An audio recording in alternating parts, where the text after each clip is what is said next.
الحمد لله وكفى وسلام على عباده الذين اصطفى أما بعد قال الله تبارك وتعالى في القرآن المجيد والفرقان الحميد ألا لعنة الله على الظالمين وقال النبي صلى الله عليه وسلم كفى بالمرء كذبا أن يحدث بكل ما سمع صدق الله العظيم۔ محترم بزرگوں اور دوستوں،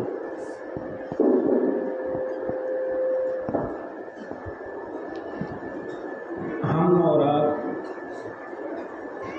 اللہ کے فضل اور اس کی توفیق اور احسان سے مسلمان کہلاتے ہیں، ایمان والے کہلاتے ہیں، اور جس کو جو پوسٹ ملتی ہے اس کی ایک شناخت ہوتی ہے، اس کی ایک پہچان ہوتی ہے۔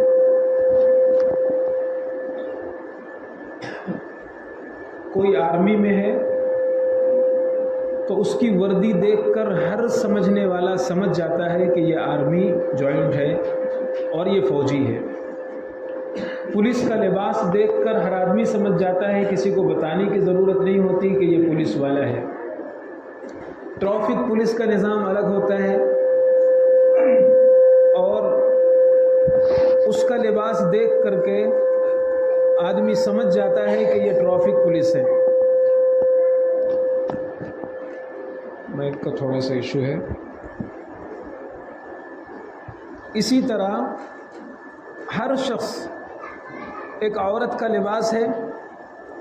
اگر آدمی مثال کے طور پر عورت کو نہ بھی دیکھے، لیکن اگر کوئی اس لباس کو پہنے ہوئے بازو سے گزر جائے تو آدمی کو احساس ہو جاتا ہے یہ کوئی خاتون ہے۔ اسی طرح ہر شخص کا لباس الگ ہے، ہر قوم کا لباس الگ ہے، اور اگر مثال کے طور پر کوئی بھگوا لباس پہن کر ماتھے پر تلک لگا کر کے سامنے آ جائے تو آدمی سمجھ جائے گا اس کا تعلق کس مذہب سے ہے اور یہ اپنے مذہب کا کون ہے۔ ایک شخص آپ کے پاس پگڑی باندھ کر، جبہ پہن کر، صدری پہن کر، لباس پہن کر آ جائے، آپ میں سے ہر شخص سمجھ جائے گا اس کا تعلق کس مذہب سے ہے اور یہ کیا ہے اپنے مذہب کا۔ تو گویا ہر چیز کی ایک پہچان ہے، ایک شناخت ہے، اور وہ پہچان جب تک باقی ہے تب تک آدمی سمجھ جاتا ہے کہ اس کا تعلق فلاں چیز سے ہے، فلاں قوم سے ہے، فلاں فیلڈ سے ہے، فلاں عہدے اور منصب سے ہے۔ اسی طرح مسلمانوں اور ایمان والوں کی بھی ایک شناخت ہے۔ اللہ تعالیٰ نے ہمیں ایمان دیا، ہمیں مسلمان بنایا، ہمارے ہاتھ میں نبی کا دامن تھمایا اور ہمارے ہاتھوں میں قرآن عطا فرمایا اور اللہ کے نبی کی سنت اور شریعت ہمیں عطا فرمائی۔ یہ ہماری شناخت اور پہچان ہے۔ اور اس سلسلے میں اور بھی باتیں ہیں، لیکن مجھے صرف ایک چیز آج آپ حضرات کے سامنے عرض کرنی ہے۔ سچائی یہ مسلمان کی شناخت تھی۔ المؤمن لا یکذب، اللہ کے نبی صلی اللہ علیہ وسلم نے فرمایا کوئی مسلمان جھوٹ بول ہی نہیں سکتا ہے۔ کسی مسلمان سے یہ تصور ہی نہیں کہ وہ جھوٹی بات بولے اور اپنی زبان سے جھوٹ نکالے اور اپنی زبان کو جھوٹ کے گناہ میں ملوث کرے۔ یہ مسلمان رہتے ہوئے کوئی آدمی یہ حرکت نہیں کر سکتا۔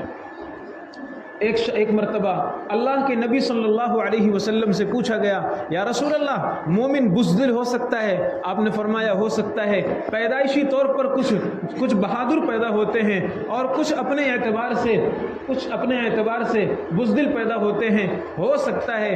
اور پھر آپ سے پوچھا گیا کہ یا رسول اللہ پوچھا گیا یا رسول اللہ کوئی مسلمان جھوٹا ہو سکتا ہے؟ آپ نے فرمایا نہیں، مسلمان جھوٹا نہیں ہو سکتا ہے، مسلمان جھوٹ بولنے والا نہیں ہو سکتا ہے۔ اور آج صورتحال یہ ہے کہ ہم لوگ بات بات پر نہ جانے ایک دن میں کتنی مرتبہ اپنی زبانوں سے جھوٹ نکال لیتے ہیں۔ چھوٹے بچوں کو جھوٹ سکھایا جاتا ہے مذاق کے نام پر، الو بنایا، بڑا مزہ آیا۔ یہ ہمارے گھروں میں چھوٹے چھوٹے بچے جھوٹ بول کر، دھوکہ دے کر کے ایک دوسرے سے مذاق کرتے ہیں۔ جب یہ بچے مذاق کے نام پر جھوٹ سیکھیں گے، مذاق کے نام پر فراڈ سیکھیں گے، مذاق کے نام پر دھوکہ سیکھیں گے اور اسی میں پروان چڑھیں گے تو بڑے ہو کر یہ دھوکہ ہی دیں گے، جھوٹ ہی بولیں گے۔ اپنے بچوں کی تربیت بھی اسلامی کرنا چاہیے اور انہیں دیکھنا چاہیے کہ شیطان ان کو کہاں سے لوٹ رہا ہے۔ ہمارے ماں باپ جو ہیں، جو بڑے کہے جاتے ہیں، ان کے ذہنوں سے بھی جھوٹ کا گناہ اور اس کا وبال اور اس کی برائی نکل چکی ہے۔ گھر میں ہر فرد جھوٹ بول رہا ہے، کیا بڑا کیا چھوٹا، کیا امیر کیا غریب، اور کیا ذمہ دار اور کیا کاروبار کرنے والا، کیا بات کرنے والا۔ آج کل لوگ یہ کہنے لگے ہیں کہ مفتی صاحب بغیر جھوٹ کے دھندا کر ہی نہیں سکتے۔ مارکیٹ میں لوگ یہ کہنے لگے ہیں اب کہ جھوٹ کے بغیر آپ مارکیٹ میں دھندا نہیں کر سکتے۔ یہ غلط ہے، یہ جھوٹ ہے۔ اس وقت بھی بے حیائی عام تھی، اس وقت بھی جھوٹ عام تھا اور اس وقت بھی برائیاں عام تھی، لیکن اللہ کے نبی صلی اللہ علیہ وسلم نے سچائی کا چراغ جلا کر، سچائی کا دیپ جلا کر کے ایک ایسا معاشرہ اور ایک ایسے افراد اور ایسے لوگوں کو کھڑا کر دیا تھا جن سے جھوٹ نہیں نکل سکتا تھا۔ جان چلی جاتی لیکن جھوٹ نہیں نکلتا۔ کیا نہیں ہو سکتا ہے؟ ہم اپنے گھروں میں اور اپنے آپ میں دیکھیں کہ ہم کہاں کہاں جھوٹ بولتے ہیں، کیسے جھوٹ بولتے ہیں۔ جھوٹ کی اتنی شکلیں ہیں کہ میں آپ کو بتا نہیں سکتا۔ اور ایک بات بتاتا ہوں، اللہ کے نبی صلی اللہ علیہ وسلم نے خود ارشاد فرمایا، آپ نے فرمایا اے لوگو تم نے جھوٹ کی سواری دیکھی ہے؟ جھوٹ کی سواری دیکھی ہے؟ آپ نے فرمایا میں تمہیں بتاتا ہوں جھوٹ کی سواری کیا ہے۔ بئس مطیۃ الکذب یقول الناس، اور دوسری روایت میں ہے بئس مطیۃ الکذب زعم الناس۔ اللہ کے نبی صلی اللہ علیہ وسلم نے فرمایا جھوٹ کی سواری اگر تم کو دیکھنا ہو تو بہت سی مرتبہ آدمی اس طرح جھوٹ بولتا ہے کہ اپنا دامن سیف رکھتا ہے، اپنے آپ کو بچا لیتا ہے اور اسے جھوٹ کا احساس بھی نہیں ہوتا اور اس کی زبان سے جھوٹ نکل جاتا ہے۔ کیا بات ہے، بغیر تحقیق کے اور بغیر سنے ہوئے وہ یوں کہہ دیتا ہے یقول الناس، لوگوں سے میں نے سنا ہے لوگ ایسا کہہ رہے تھے، ارے تمہارے بارے میں لوگ ایسا کہہ رہے تھے، حالانکہ کسی نے کچھ نہیں کہا، کسی شخص نے کچھ نہیں کہا۔ یہ اپنے آپ کو جھوٹ کے وبال سے بچانا چاہتا ہے، اپنے آپ کو سماج میں جھوٹا نہ بنوں اس سے بچنے کے لیے لوگوں کا سہارا لیتا ہے اور کہتا ہے ارے بھائی فلاں سے سنا گیا ہے، لوگوں سے سنا گیا ہے، لوگ ایسا کہتے ہیں۔ حالانکہ ایسے موقع پر شریعت یہ کہتی ہے، ایسے موقع پر ہمیں اسلام یہ سکھاتا ہے جب کوئی جھوٹی بات تمہارے سامنے بیان کرے اس کو روک لو اور اس سے کہو رک جاؤ، کس سے تم نے سنا ہے؟ کون لوگ ہیں جن کا تم واسطہ دے رہے ہو؟ کون لوگ ہیں جن کا تم حوالہ دے رہے ہو؟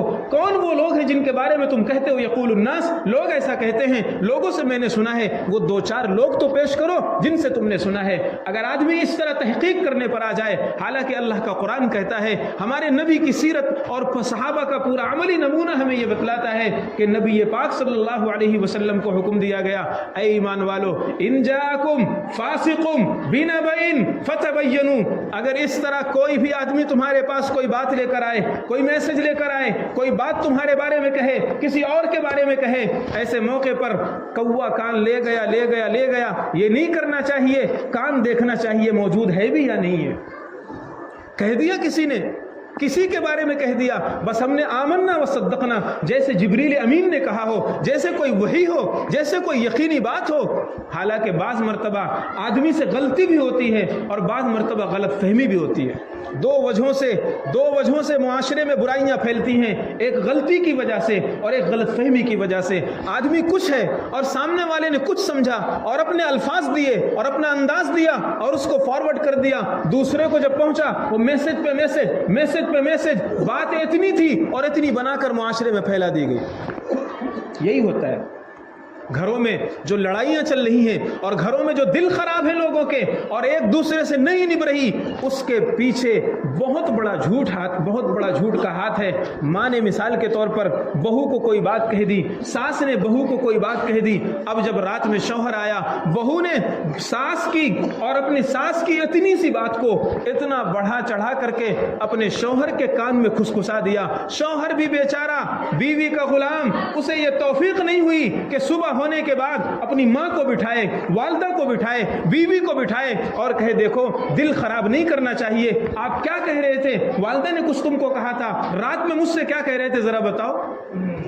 حضرت تھانوی رحمۃ اللہ علیہ نے ایک موقع پر لکھا ہے، حضرت تھانوی رحمۃ اللہ علیہ کی 2 بیویاں تھیں، ایک موقع پر ایک مرتبہ کسی چھوٹی بی نے یا بڑی بی نے کوئی بات کہی کہ ارے وہ فلاں پڑوسی تھے، وہ آپ کے بارے میں ایسا کہہ رہے تھے یا وہ ہمارے بارے میں ایسا کہہ رہے تھے۔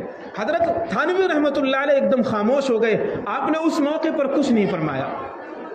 اس کے بعد بات آئی گئی، اگلا دن ہوا، اگلے دن حضرت تھانوی رحمۃ اللہ علیہ نے پڑوسی کو بلایا اور پردہ لگوایا، پردے کے پیچھے اپنی اہلیہ کو بٹھایا اور پردے کے باہر ان پڑوسی کو بٹھایا اور فرمایا اب بولو کیا کہہ رہے تھے، کل تم نے مجھ سے کہا تھا فلاں پڑوسی نے تم کو کیا کہا ہے، آج کہو پڑوسی تمہارا سامنے موجود ہے، سامنے بات کرو۔ وہ کہنے لگے ہائے اللہ، آپ نے ہمیں ذلیل کر دیا، آپ نے ہمیں رسوا کر دیا۔ فرمایا نہیں، یہاں کی ذلت آسان ہے، کل قیامت کے میدان میں رسوا ہونے سے، یہاں رسوا ہو جانا بہتر ہے کل قیامت کے میدان میں رسوا ہونے سے۔